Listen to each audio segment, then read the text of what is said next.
एक समय की बात है। भगवान शिव कैलाश पर्वत पर बैठे हुए हैं।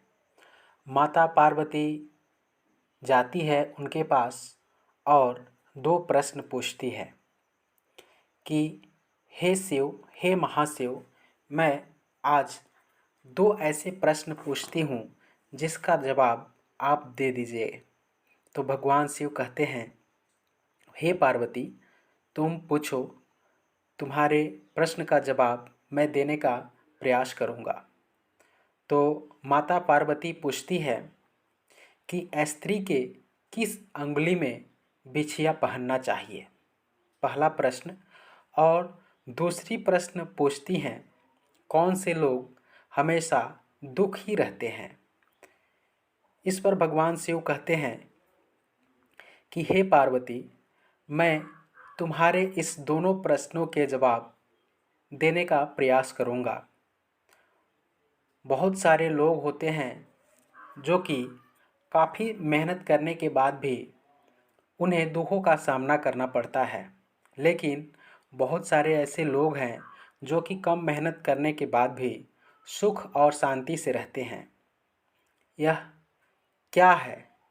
मैं पार्वती तुम्हें एक कहानी के जरिए तुम्हारे इस दोनों प्रश्नों के जवाब देना चाहूँगा।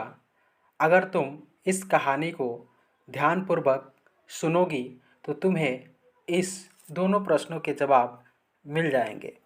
इस पर माता पार्वती कहती हैं कि मैं निष्ठापूर्वक कहती हूँ कि आप जब तक कहानी कहेंगे मैं ध्यानपूर्वक सुनूंगी और मेरा ध्यान, मेरा मन इधर उधर उस समय कहीं भी नहीं भटकेगा। मैं हमेशा आपके इस कहानी को अच्छी तरीक़ा से सुनूंगी। इस पर भगवान शिव कहते हैं कि आधा अधूरा ज्ञान कभी भी घातक सिद्ध हो सकता है, इसलिए कहानी को शुरू से अंत तक ज़रूर सुनिएगा। दोस्तों, कहते हैं कि एक गांव में एक किसान रहता था। किसान बहुत ही गरीब था और वो अपना घर का खर्चा, अपने पेट का खर्चा, उसके पास कुछ भी नहीं था। वो चलाने के लिए जंगलों से लकड़ियाँ काटता और बेचता और अपने पेट का पालन करता, खाता पीता था। बहुत दिनों के बाद बीतते बीतते यही काम करते रहा। उसके सगे संबंधी अच्छे थे, लेकिन उस समय कोई भी उसका साथ नहीं देता था। समय बीतता गया और वो अपना कार्य वैसे ही करता गया। एक समय की बात है कि एक बार भगवान विष्णु से उसकी मुलाकात हुई और भगवान विष्णु से जब मुलाकात हुई तो उसकी पत्नी ने पूछा कि हे भगवान, हम लोग क्यों इतना गरीब हैं, क्यों हम लोगों को खाने को नहीं मिलता है और हम पति धर्म की रक्षा भी करते हैं और पति धर्म की जितनी बातें हैं सब हम लागू करते हैं।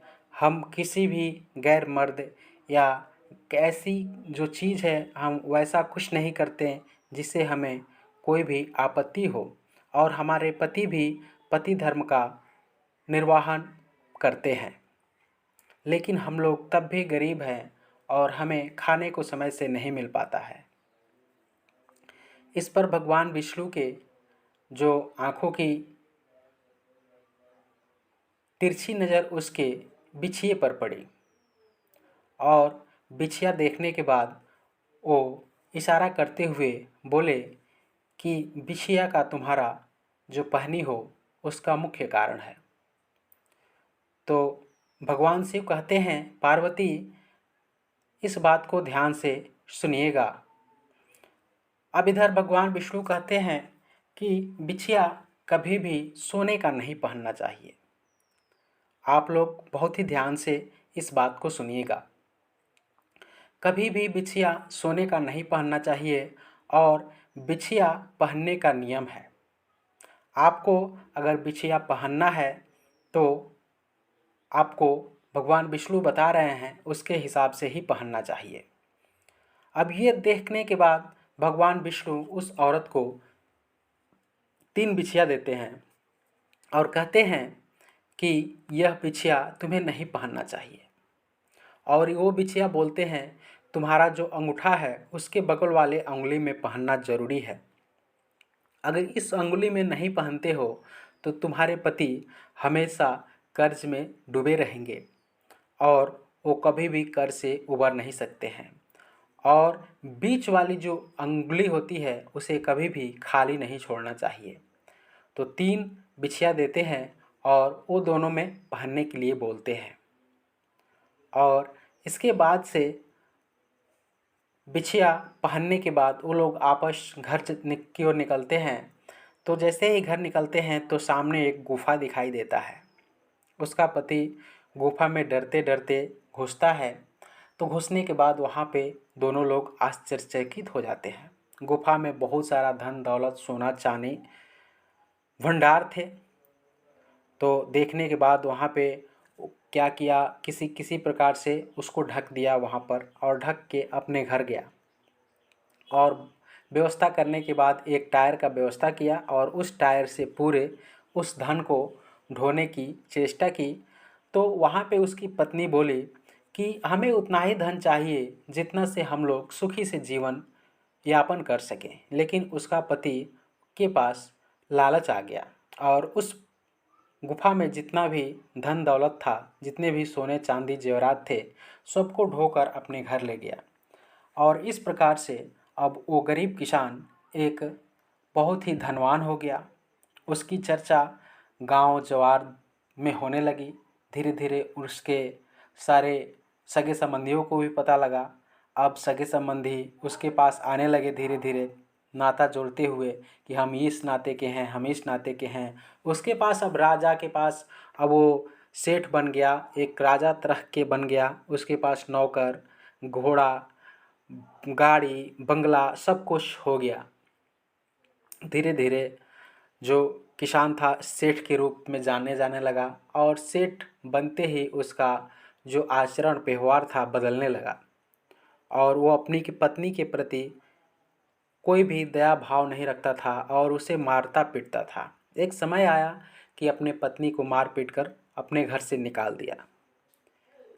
उसके पास इतना पैसा हो गया था, गाड़ी घोड़ा धन दौलत हो गया था कि उसे क्या कर रहा है उसे समझ में नहीं आ रहा था। धीरे धीरे समय बीतता गया और जब उसकी पत्नी को निकाल दिया तो एक ऐसा समय आया कि उसका धन धीरे धीरे नष्ट होने लगा और धीरे धीरे वो फिर से कंगाली की तरफ जाने लगा। जितने भी नौकर थे वो भागने लगे कि अब इस सेठ के पास खाने के लिए पैसे नहीं हैं तो हमें कहाँ से देगा। यह बात देखकर अब सेठ के मन में हुआ कि सेठ के बारे में मैं अपने बारे में भेष बदल कर क्यों न पता करूं कि हमारे बारे में लोग क्या कहते हैं। तो वो भेष बदल कर और गांव में घूमने लगा और एक घर पे गया तो वहाँ पूछा कि यहाँ पे एक बहुत ही धनी सेठ है, उसके बारे में यहाँ पे आप लोग क्या कहते हैं, उसका कैसा आचरण है, व्यवहार है। तो यह बात सुनकर वहाँ के जो लोग थे उन्होंने कहा कि यहाँ का जो सेठ है वो सेठ बहुत ही मतलबी है और वो तो अपने पत्नी को घर से निकाल दिया और अभी उसके पास न खाने के लिए पैसे हैं और न ही उसके पास जो भी धन था सब धन गंवा दिया और अपने पत्नी को मार पीट कर घर से निकाल दिया। यह बात सुनकर सेठ को अपने अंदर बहुत ही अघुटित हुई और वो लगा कि बहुत ही गलत कार्य कर दिया है।